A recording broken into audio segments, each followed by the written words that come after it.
I don't really agree with the phrase of you can't be friends with your children. Jesus is our friend. Got to face it because you love them that much. Well, you're going to have those feelings anyway. You're just not going to talk about it to me. Please listen to your children. Don't cut them off. You're listening to a special series on having the talks because one just isn't enough. You can now grab the newest card deck for parents and children by going to www.havingthetalks.com. Dear young married couple, have you ever wanted to just sit down and talk to a successful veteran mom about the balance of being your kid's friend versus their parent? Well, today we did just that. We got to interview our mom, Kimberly Horton, and she gives us all the tricks and tips on parenting. Yes, we asked her your questions as well as some of our own and shared some of our reflections of growing up and what that was like to be parented by someone who struck that balance really well. And we're looking forward to sharing this interview with you today. Yes, and just a reminder, today is the last day to order Having the Talks on pre-order, where you get all the freebies, the emotion chart, all the cool things. Go to www.havingthetalks.com to get your card deck today. When they do go on Amazon, the price will increase, so make sure you snag that today and start having those talks in your home. Yes. And before we jump into the interview, just a little bit about Kimberly, our mom. She is a mom for, well, how old I am, 33 years. And she's a wife for 37 years, a Grammy of 3. And she's also a parent coach. So she has coached numerous families throughout the years on how to do better at parenting. And she's going to share her insights with us today. Welcome to the podcast today, Mama. We are so honored to have you on. You are by far our most important guest on the podcast. Yes, today's going to be a good one. You're going to get a little glimpse into the life of Dear Young Married Couple as a child. Yes. And I just want to say too, that without this special lady and her husband, Ken, Dear Young Married Couple would not be able to do the things that it does. Or I should say my wife and I, traveling and ministering and doing conferences and seminars and all that other stuff wouldn't happen without their support because they watch the kids and we trust them completely. And it really relieves so much mental worry space that could be there but isn't. Yes. So thank God for you guys and your support throughout the years. Well, you're very welcome, and it's our pleasure for sure. We love our grandbabies. And plus, I'm a big fan. I know. Mommy texted me the other day about something like going on a date. Oh, it was when on our anniversary, you surprised us and took the kids so that we could go on a date. And you're like, yeah, I heard that spontaneity is really important. I heard it on a really good marriage podcast. Gotta remind them. In case you're wondering who's at the table today, because oftentimes Karina and I sound similar. So it's our mom, Kimberly Horton, and then Karina, myself, and Adam. This is Adam's voice. So you guys submitted a bunch of questions, and we won't get to all the questions, but we will answer, we'll ask most of them, some of them, to our mom, Kimberly, today. And just so you know a little bit more about her, because we shared some in the intro, but so there are 5 kids. So I'm the oldest, Karissa. Then Korena. And then there's Carly, Kayla, and Kyle. And as of next month, Kyle turns 18, and that makes all 5 of us as adults. Woo! Congratulations. Can't believe this. And by the way, they've been known as the Special Ks for a long, long time. Yeah. Yes, that's who we are. My sister-in-law, Sandy, named us that a long time ago. Stuck ever since. Oh, yeah. So, I think it's pretty special that now we're all adults. And I think a lot of people have told you over the years, and I'm not bragging to say this because this is a testament to you guys as parents, but people have told you, like, you know, you have successful children, and how did you raise 5 now adult successful children? And so that we're going to be digging into some of those specifics today. And obviously we're going to dial into things that are pertinent to having the talks as well. Yeah. What's interesting and difficult, I think, about this whole space is that you don't get results right away. This is something that, you could write a book on it, but, 20 years down the line, you might see this could have been done differently. So this is special because we have fruit that's demonstrated with the kids.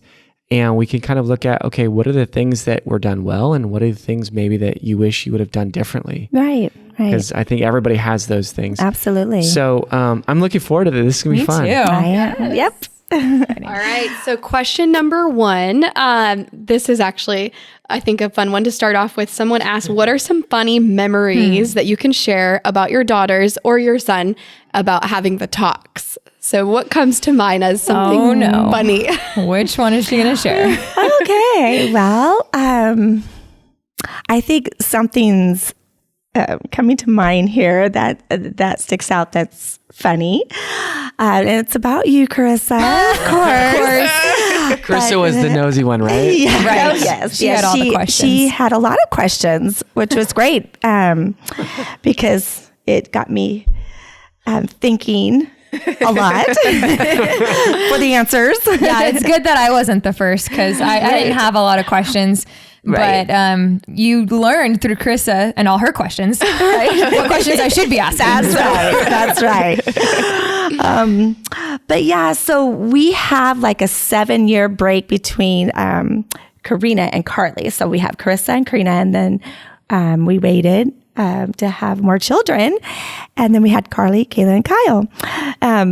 But I remember Karissa, she's like, well, so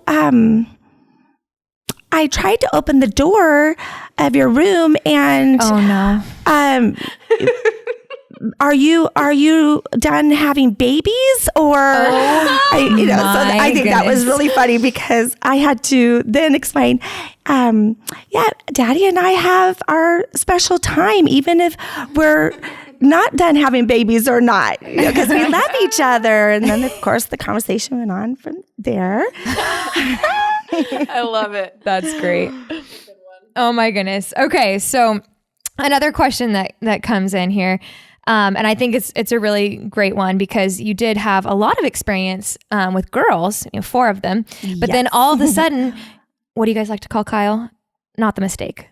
The surprise. Oh yeah. Yes.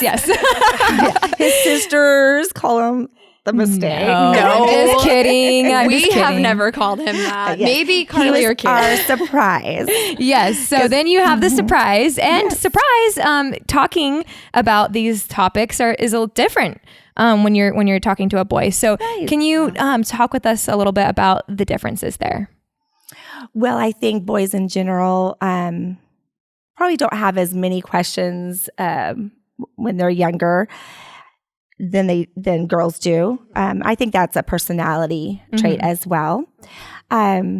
So again, kind of like with you, Korena, I had to ask questions and that's what we would do. We would ask him, and of course the talks went a little bit different with Dad. I was kind of the same with Kyle, like I was with the girls because I wanted to have the same talks and not make it awkward.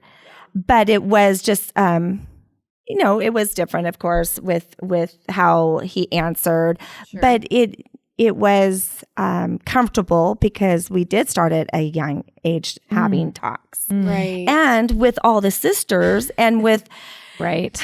Because they have the talks too. Yes. Because it's comfortable in our family not to have to hide something that you're wondering about, and we just talk about it. So I think he just grew up that way. Like he was very comfortable with all the feminine products. Oh, yeah. Because absolutely. They were everywhere. Oh, yes. I think he's purchased them for us plenty of times. Sure. It's like, he's going to make a great husband and a dad. Oh, yeah. For sure. Long time. Yeah. So part of it was growing up with sisters. But then part of it was that, you guys wanted to maintain that consistency of how you had the talks with us girls versus how you had the talks with him. It was like, we're maybe like, okay, so daddy was involved a little bit more than he was with us. Daddy was kind of like on the sidelines with us. Yes. But always there and not uncomfortable when we're talking, giving his 2 cents every now and then. But with Kyle, it was like, I heard you say, you just pretty much stayed the same. Like you continued having those talks, even though he was a boy. Right. Yeah. Right. And it does come from how you've been brought up. You know, my mom was easy to talk to as well. And, you know, she has said it, I've said it now. We wish we would have said this or asked that or talked about this. You know, the day we live in now with all the technology, of course, it's even different than a long time ago.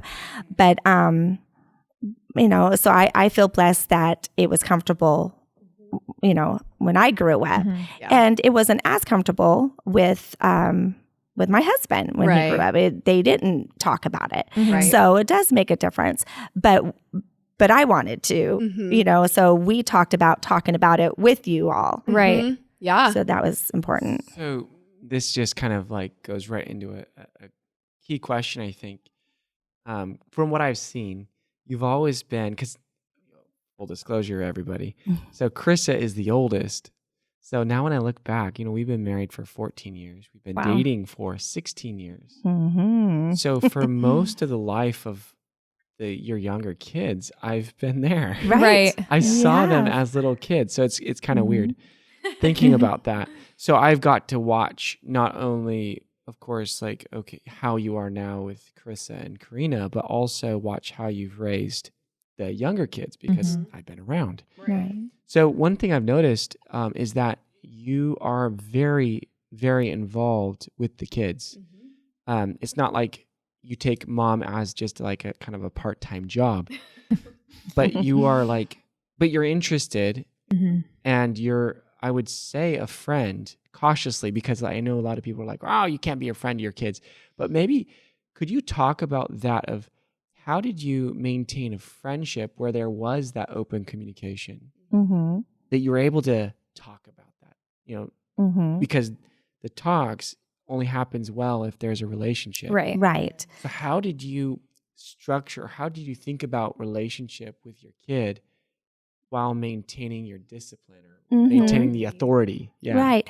You know, I don't think it was hard because, again, the way I grew up, I was friends with my mom. But you do, there is a balance there. And yes, be friends with your children. My goodness, you know, I don't really agree with the phrase of you can't be friends with your children. Jesus is our friend. Right. Hello. So, you know, that's how. And that's he's how our I think. authority. So, Absolutely. And Right. he has to slap our hand sometimes, you know. Right. But no, I think there is a balance there because you can't be too much of her friend and just let them have their way, or, oh, they won't like me as a friend. I won't be cool if I say this, or I don't let them do that. My goodness, I just been through that this week. You know, I had to say no, I can't be cool. And then later, you know, my son appreciates that. He knows I need to say no or need to, you know, get him in line. At the time, they may not like it, but then you get chatting as friends again. Exactly. Yeah. Well, and I was just telling Adam on the way here, I was like, because we were specifically talking about how you were always in our business, right? Yep. And to a lot of teenagers, though, like that could feel intrusive. And yeah, I'm sure there were times where it felt intrusive in the moment, but always, we were thankful that you were in our business after the fact. Yes. Whether that was hours later or weeks later or months later, we were thankful that you were in our business.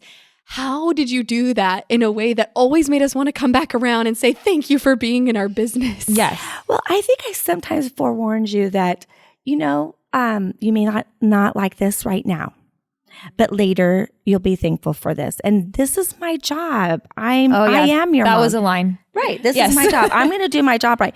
You know, or if you didn't like what I was saying at the time, what do you think I should say to you? Should I just let you do this or that and not say anything. That's a really good tactic, actually. Like, you have done that, and it makes us stop and think, like, oh, what should I say? And you didn't ask that as a rhetorical question. You literally asked that to us. Well, what do you think I should do right now then? Yes. And we had to stop and answer that. Yeah. And we had to come out with the truth. That's such good coaching, really. I know you were Yes. parenting, but you were coaching us too, because we had to put ourselves in the parent's shoes and say, Right. oh, yeah, you actually are making a good decision as a parent. Right. And, let your children know as when they're young and when they're older, until they move out, you are going to be in their business. I've just told a parent the other day, get in their business. You have the right. You're the parent. Okay, so what does that look like? Yeah. Like, so Okay. so for like a 10-year-old, Oh, what does that look like? Well, that's easier because, you can ask the questions about, how was school today? Or, tell me some of the conversations you have with your friends. I liked it. And that's like getting in your business, But Here's one of my favorite lines. This is more of a teen line, but this is one of my favorite ones. When one sister, I won't say who, gets off of the phone with her boyfriend. And as soon as she gets off the phone, Mommy says, so what did so-and-so have to say? That's right. A very common line. Yes. I know they like to tease me now. Yes. But we've repeated that so many times. And now like we just say it even like from our husbands, because now we're all married except for Kyle. And well, Kayla's almost married. But and so we'll say like Carly gets off the phone with her husband. So what did Seth have to say? yes. And obviously there's good boundaries in place now where you don't try to get in our business No. with our Right. spouses. Well, no. But like that was a always balance there growing up, you Yes, know? absolutely. And it wasn't just like I'm going to try to catch you in something. That wasn't the No, spirit. no. It was, I'm genuinely interested in what your Right. boyfriend had to say. Right. Right. Like how you hold it too. Like talk about that. So some things are just like you're chatting it up and having fun, Mm-hmm. and just hearing what they said and laughing about what's silly. But then sometimes you get these checks, Mm-hmm. The checks. the checks. Tell us about your checks. Well, I think for sure this comes from God, and I know we think of for things on our own, and God's sometimes probably thinking, what? That wasn't me. But no, I do believe because you stay on your knees. You pray every day for your children and for your children's spouses. Adam, I prayed for you way before I knew you. I did. I prayed for all of the spouses, and I still do. That's what, we need to do. And that's, so when I feel like, okay, wait, I'm having a check. Like I can be in a conversation and all of a sudden I'm thinking, no, I don't think they're telling me the whole truth. And then I'll just come out and Dead say, on, you guys. Dead on.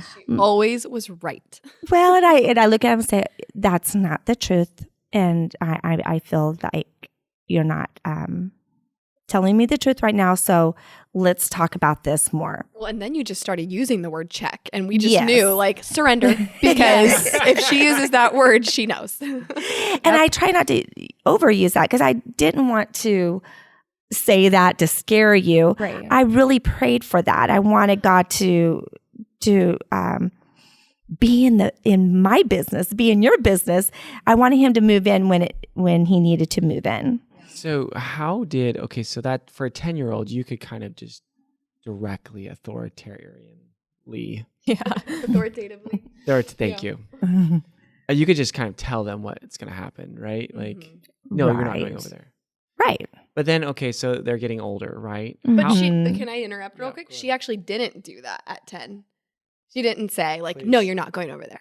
Like, No. Right. you had a conversation with us. Right. about Yes. that. And Yeah. that's why at 12 and 15 and 16 and 18, it wasn't this like, oh, she's just trying to control me, because at 10, she didn't do that. Right. Right. So how did you do that? Like, how do you leave them with that feeling? Well, I wanted them to feel comfortable about anything that's being said.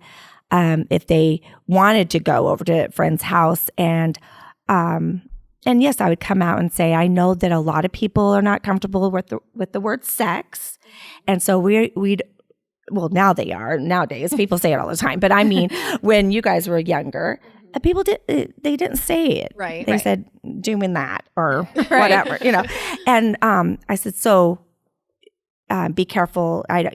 You don't want to freely use that word. But if you hear that word, what is the conversation about?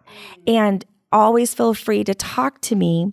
You're not going to get in trouble ever. You always told us that. Yeah, you're never, I don't care what you've seen, what you heard, or what you talked about. You're not going to get in trouble because we're all human. These are normal questions. These are normal words. These are things that, kids like to talk about because they think they know what they're talking about or whatever. Right. So that was really important that I always wanted you guys to know that you wouldn't be in trouble. Yeah. So we knew, like, even if it's something that needed to change and that, there was a sin or there was something gone wrong or gone astray, like we knew it's okay to like, course correct because you weren't going to get us in trouble for telling you. Right. Yeah. Right. And make it normal that it's okay to think about, sex or, depending on what age. Yeah. And you saying that just now reminded me too, like when we were younger, a lot of times we, because it's normal for girls to like boys and for boys to like girls and have crushes, right? Mm-hmm. And so a lot of times we'd be like, oh, I have a crush on so-and-so. And we'd be talking to our friends and then our friends would be like, oh, I'm not allowed to like boys. I'm like, what is that? What do you mean you're not allowed to like? Of course we do. Right. And so I know like you were always really good about saying like, of course you have a crush on him. He's cute. So what does that mean? What do you like about him? What do you like about him? Right. Exactly. Or even as detailed, and that this might feel awkward to some people, but it was normal in our house, even as detailed as what happens in your body when you feel the butterflies. Yeah. Like you wanted us to be describing what was going, like body awareness. What did that mean to be turned on, even if we didn't use the phrase turned on at a young age? Right. And of course I wouldn't use that word, but like what you just said, because it is normal, everyone. When they're 1 or 2 years old, even they're being shy with, someone that's nice looking and why. I mean, God made us this way. So, to not allow for you to have feelings, that's just saying, well, you're going to have those feelings anyway. You're just not going to talk about it to me. You're going to talk to your friends or you're going to keep it to yourself. Right. And yeah, you don't stop the feeling. You just, it depends on however the parent reacts, how much information they're going to get from their kid. Mm-hmm. Right. Yeah. What's really interesting as I was like listening to you talk about that, the flip side of that is, if you have a hard time accepting the fact that your kid is going to like other kids, you're also probably going to, maybe have a difficult time when they are liking someone, and how do you let them into the family? Right. Mm-hmm. Right? That's right. So like I didn't ever feel like, of course I was awkward at first when I came over. It's like, okay, I like this girl. I've never done this before. I'm going over their house to meet everybody. Oh, you were great, Adam. Thank you. You were my pick from the beginning. Yep. But here's the thing, like you never made it feel weird. Like this was a strange thing that was happening. It was like, welcome to the family. Like not as if like we were married, but like you're welcome here. We're just gonna have fun. We're curious about you. It wasn't like this evaluation that I had to like watch my P's and Q's to just pass the test. So yeah, it felt very open like that. Right, so how did you guys manage that? Like, did you and Daddy talk about that ahead of time? Here he comes. Well, I don't know if we talked about it ahead of time in conversation, maybe like a conversation about like, when Adam comes over or whatever. And I think Daddy liked to tease sometimes, and of course, yeah, with Adam challenged appreciated me to ping pong. Oh yes, and appreciated his corny jokes because Adam has those as well. But for sure, I don't think they're corny. Of course. But yeah, would you say that was kind of, that was just your philosophy on us dating, that you were going to, like Adam said, just be curious about the person and instead of being judgmental about the person? Right. Right, because that's a part of dating. It's part of, the young people getting together. I love it that, all of you were constantly making plans to be with young people. And I did have a lot of youth parties. Yeah, you did. Because I'd rather it be at my house. Not that you couldn't go anywhere, but I liked everyone coming over, and that's how you get to know other young people as well. Exactly. I like that too. Yeah, Totally. Yeah, it's like you guys were putting the work in. You and Daddy were putting the work in because you knew these are the people that my girls are with all the time, and Absolutely. Kyle. These are the people that they may be their future spouses, and so yeah, we had youth parties at our house all the time because I remember you wanted that at our house. Mm-hmm. Yeah, you guys were putting the work in. Yeah, totally. Yep. On that note, talk about how you guys handled sleepovers. I know it's kind of related to what you just said. Someone asked a question about sleepovers. So talk about your philosophy on that. Okay. Again, I'd rather the friends sleep over at our house. So that basically was the rule. Not that I know that, with the cousins and everything, you guys slept over. But yeah, we had people sleeping over.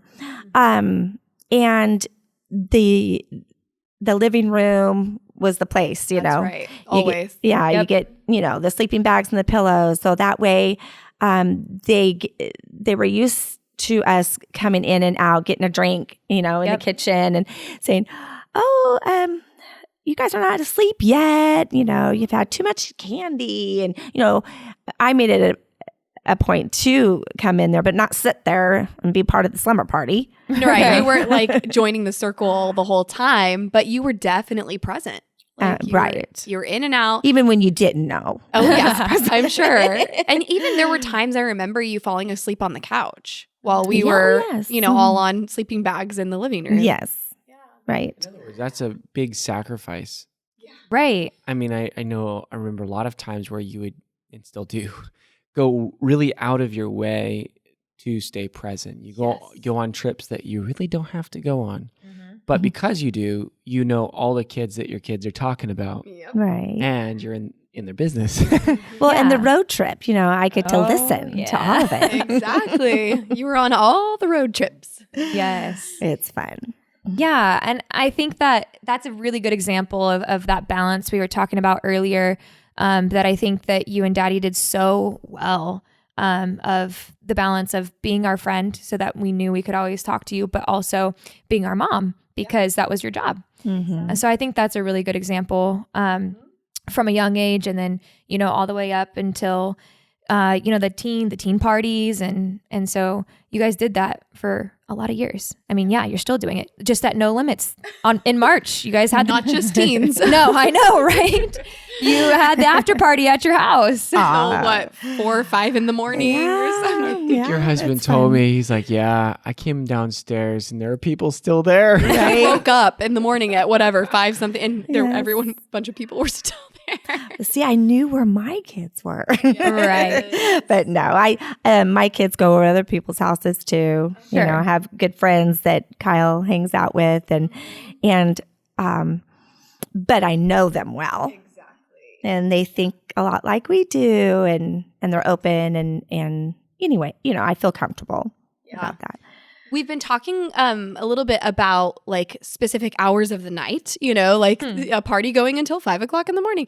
Talk to us about how you guys handled what other parents might have put arbitrary rules on, like you must be home by 11 p.m. every night, like this specific curfew or this specific, rule or age when you can do something. Mm-hmm. You guys handled that differently. Can you talk about your philosophy on age versus stage?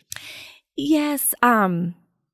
Always, I didn't put an age time, because I want to be able to say, in which I told you this, I can change my mind. Yep. Always. Yep. That was a line. And, if you break the trust or you disobey or you're later than what I wanted you, then no, we will change our mind on this.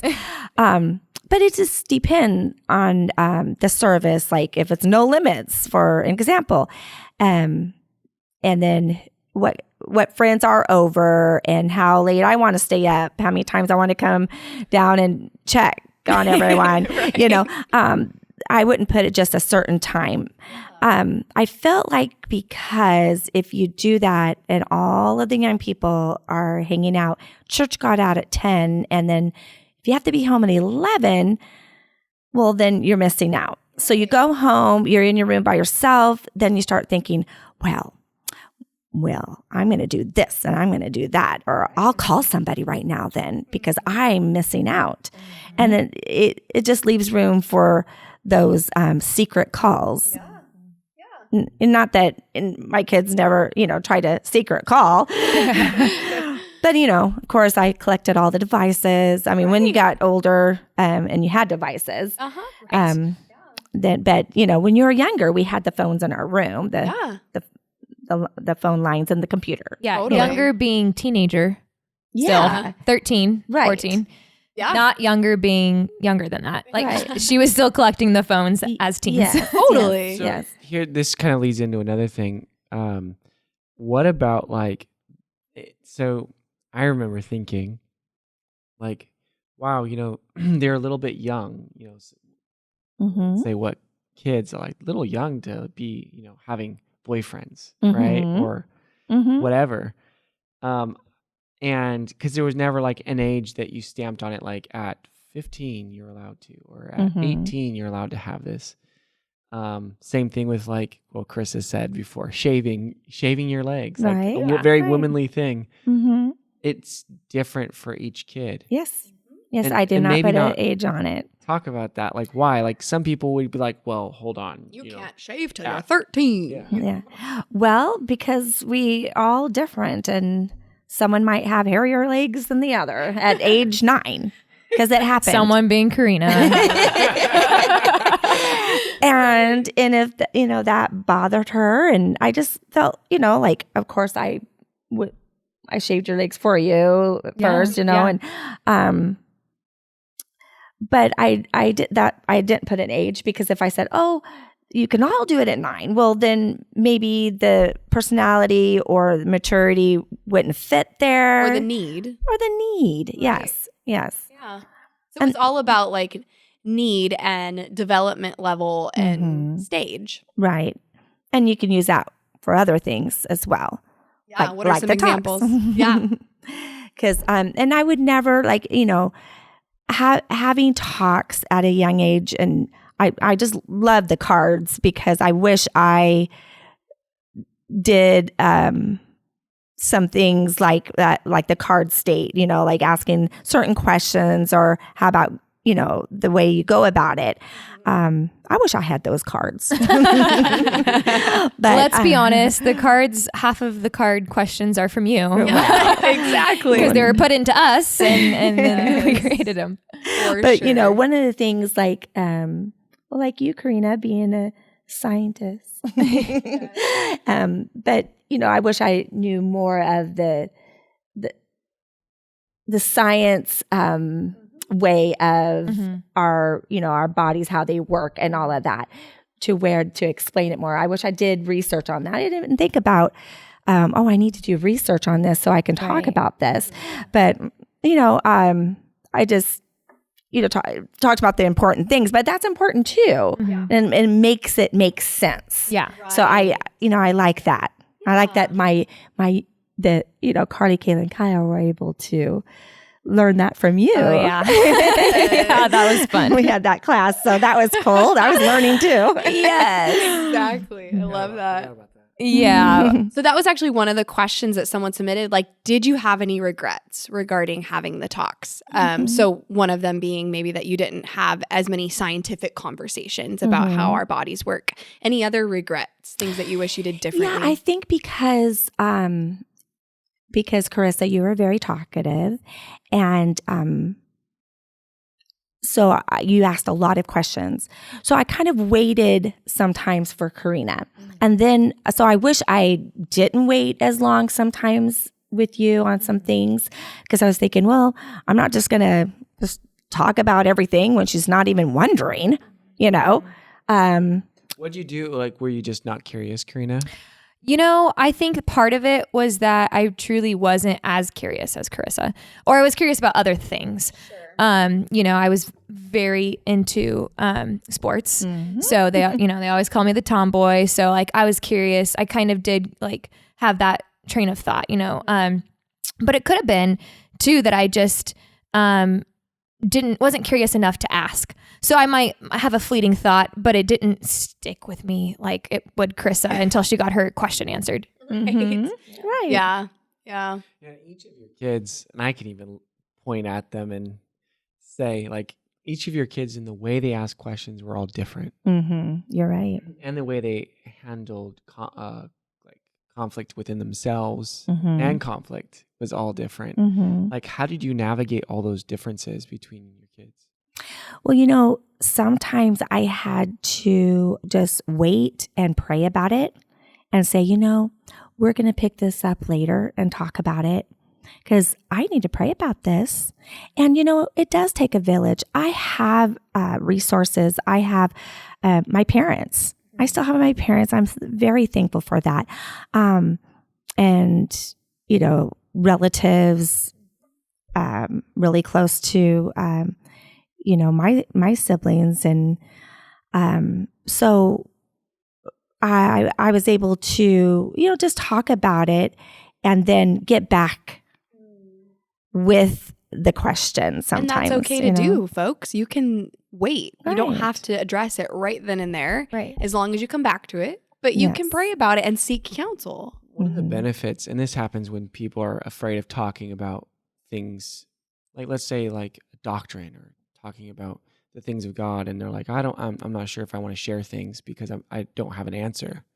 And this goes for kids too. I think it's really powerful to know that people respect you if you say I don't know, because they know you're not just making it up on the spot, which leads to distrust. Right. But if you could say, I don't know, can I talk about that? Not only does it lead you to more trust, but it also opens a door for another conversation. That's right. And another conversation. And the more conversations you have, the bigger the bridge and the stronger the bridge you have to that person's heart. Yeah, that's really good.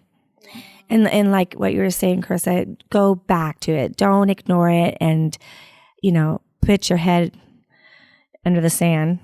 Yeah. And think, well, if I don't bring it up again, maybe they just won't talk to me about it because you don't feel comfortable talking about it. Sometimes it's not comfortable, like just because, I said, well, it was comfortable growing up. It's still, it's not the most comfortable subject. It's not like, I can't wait to talk about sex again, that's it. It's not, but nowadays, about what do you see online and what kind of things just pop up, and you got to talk about those things because these are things that I'm learning too. I'm like, oh my goodness, that popped up. Yeah. So it's just again, you have being in their business, and if you choose to let them have devices, again, what age or what for? What do they need it for? School? Where do they have their devices? Exactly. And that's been a big one, and it still is. I mean, I get teased about it from people sometimes that I still collect the devices,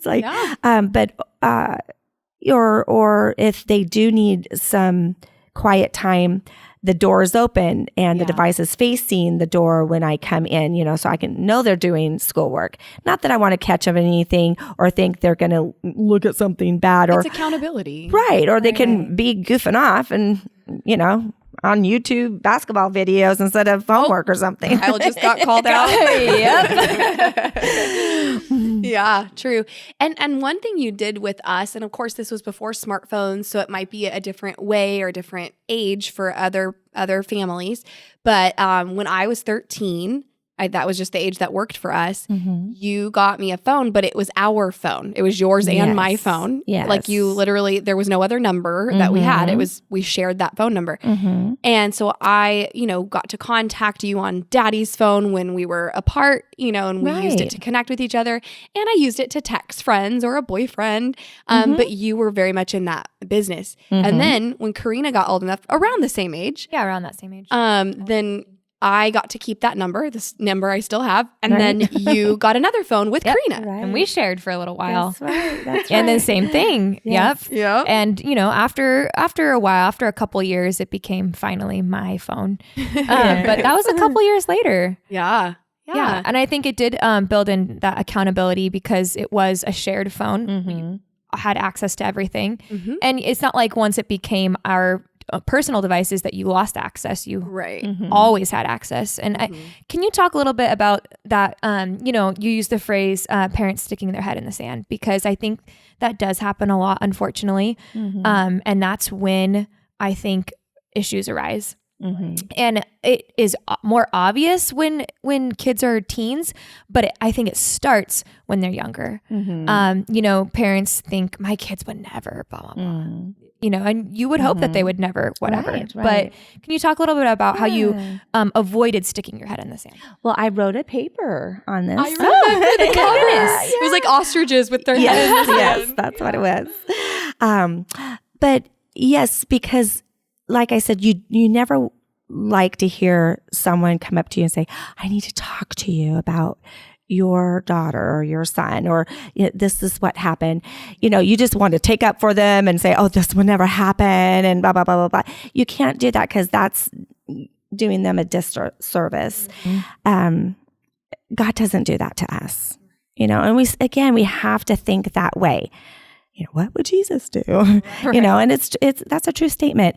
But yes, you feel like it. You feel like, you feel embarrassed. You feel like your face is getting red. You feel like putting your face in the sand, but you can't. You got to face it. So because you love them that much to say, yes, I'm sorry that they said that or they did that, or we'll take care of this, because you're going to face these things. Your kids are not perfect, okay? Right. So they're going to do wrong, and you're going to have to talk to them and discipline them, and be embarrassed sometimes. Yeah, exactly. I was listening to Jordan Peterson today, and he said, statistically speaking, 2-year-olds are the most violent humans on the earth.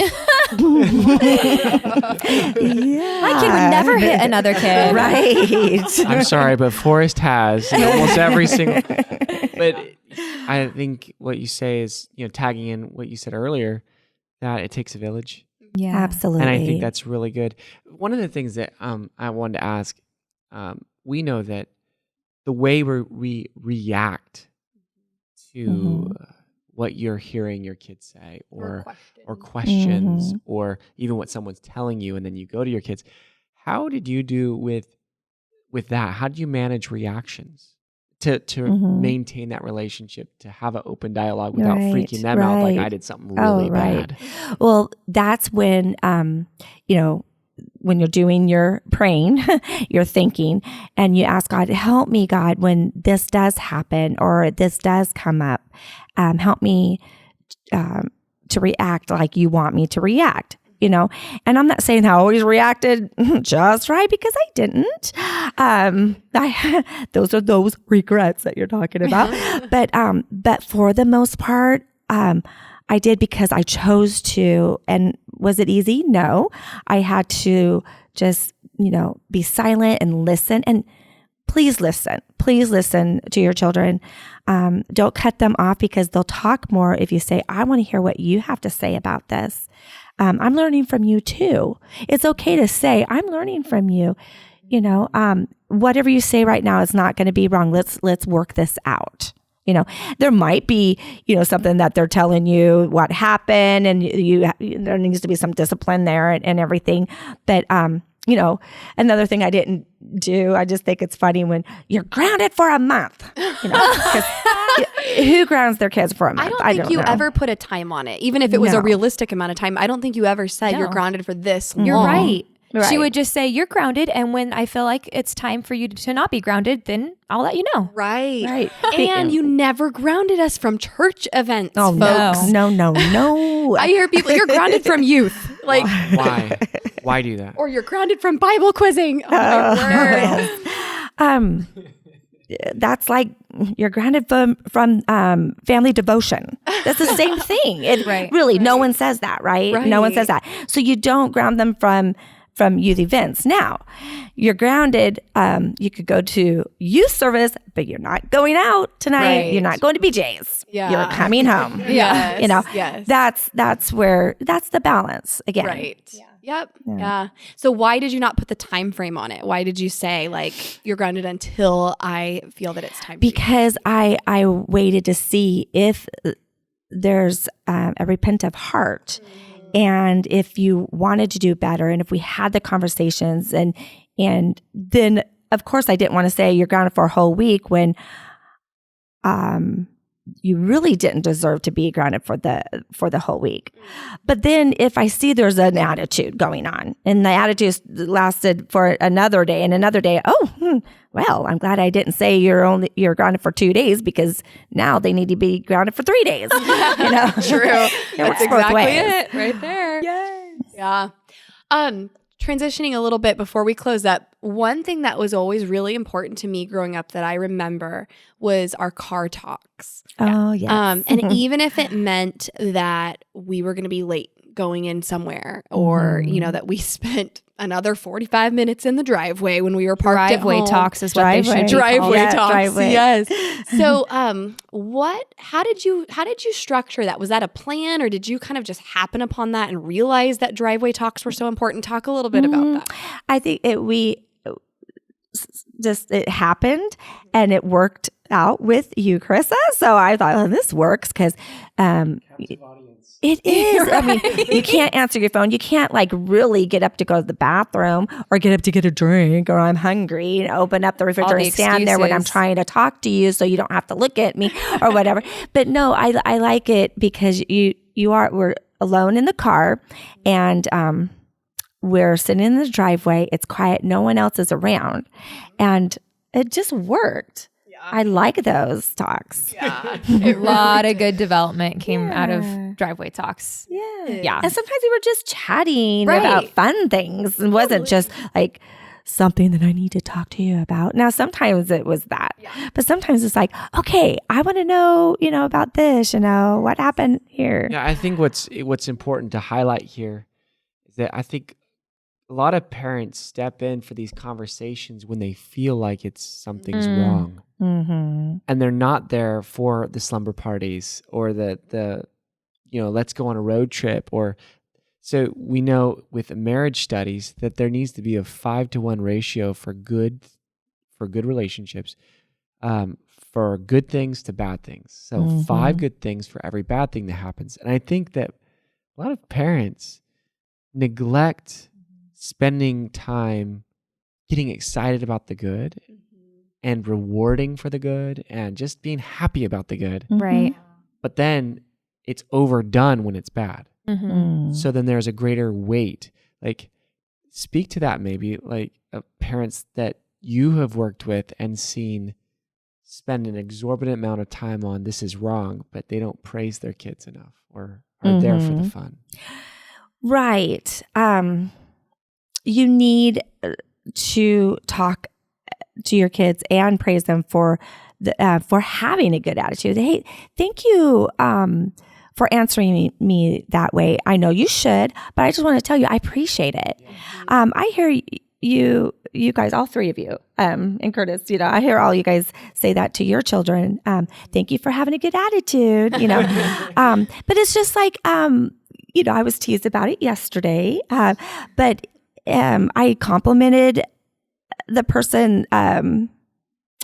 It was at the store, and the way they helped us and everything. I needed to compliment him because some people don't help you anymore. They just look at you like, I don't want to work here and I don't want to listen to you. I don't want, but he was very helpful and I wanted to compliment him. So I was teased about it. But it works that way with your children as well. I like how you said, even if it's something that they ought to do, right? Like a chore, like cleaning their own room or making their own bed or having a good attitude. It's something they ought to do. But if they're praised for it, it's positive reinforcement. It's like basic psychology. Oh, yeah. Right. It works. It totally works. It's basic. I mean, humans have figured out how to train pigeons. Right. Using what is this classical conditioning? That's operant. Okay, operant conditioning. Right? Like, hey, you do something good. Here's a treat. You do something good. I'm going to give you like a attaboy. Good job. Right. This is amazing. But parents, it's our nature. Yeah, like we thrive on that. Yeah. So Right. We still like to hear that. So if we're going to be consistent in our punishment, or let's just say correction rather than punishment, let's be consistent also with our praise and happiness and love. Absolutely. Yeah. And I think Amen. that was like the consistency was that you were always asking us questions and genuinely interested. You were always asking us, how was your day? Or what did you do at youth? And who did you talk to? And not in an accusatory way, but just you were always asking. So when you were asking and you really were trying to get information, we didn't know any better necessarily because it was just normal. Right. That's true. Right. And instead of you being, nervous about complimenting or saying someone looked nice in their new suit or whatever, I would bring it up sometimes. Oh, I noticed so-and-so with his new suit on. So because I wanted you to feel comfortable to talk about it because it's normal. We wanted to tell you about who we liked, or even when we had our first kiss or when we held hands, like we wanted to tell you that. Yes. Right. Like, because we knew that you were going to be genuinely interested. You were going to guide and correct and slow us down when we needed to be slow down. And then, you're going to celebrate with us when it was the right time. Right. Because then you wanted to listen about the boundaries. Yep. Because it was important. Yeah. So good. Well, any other questions that you guys have? We'll think about them as soon as we stop the recording. Well, we could go on and on and on for hours, but... Okay, so if you guys have more questions for our mom, Kimberly Horton, so she is actually a parent coach. She has a Christian counseling certificate from Wilson University, and she is certified in Prepare-Enrich, which is the same program we use with our couples. She uses the parenting version and the couples version, depending on what you're working on. But she has some open slots. Now, when this airs on the 31st, she will actually have a wedding that weekend. Our sister Kayla is getting married. So Finally. she won't see you. Okay. She won't see you until after the wedding. So after June 4th. But if you shoot her an email, you'll be on her list where she can connect with you. And she has some open slots right now for parent coaching. She'll get you that information and we can vouch for her. She's an awesome coach. She's had so many parents who are probably listening right now that would She's agree. been doing this pro bono for years. Oh, yeah. Exactly. My wife turned out pretty great. Oh, Y'all did, and I appreciate that. We'll put the email address in the show notes, but it is kimforparents@gmail.com. So it's KIMFOR parents, PARENTS @gmail.com. So you can reach out to her there and she'll give you all the info if you want to set up some parenting coaching sessions. Yes. My pleasure. All right. Well, thank you so much. Oh, we're going to end it like we end all of our episodes. Rewind back to the first couple years of your marriage before any of us existed. And what advice do you wish you would have received? And then fill in the blank, dear young married couple. Okay. Dear young married couple, take time to talk about everything, even when it's uncomfortable. And I've heard you say this before, get back to it if you don't have time right then. But it's important to start that habit in the younger years of your marriage, just like we do for our children, to start those habits when they're young. So that it's not uncomfortable, because that's important. That way, if you can talk about everything in the beginning, you'll continue that through your marriage and having children and grandchildren. Love it. Thank you so much. We love you. I love you guys. Thank you. All right, friends, we really hope that you got a ton out of today's conversation. And if you want help, if you want personal guidance with individual counseling or couples counseling, or even help with you as a couple reaching the goals you have, just reach out. Give us a call at 916-678-1797 or shoot us an email at hello@dearyoungmarriedcouple.com. No matter where you are in the world or in your marriage, we can set up a counseling session with you and we can work toward progress. We also post marriage advice regularly on our Instagram, which is @DearYoungMarriedCouple, and we'd love for you to join us in conversation there. All right, see you next week.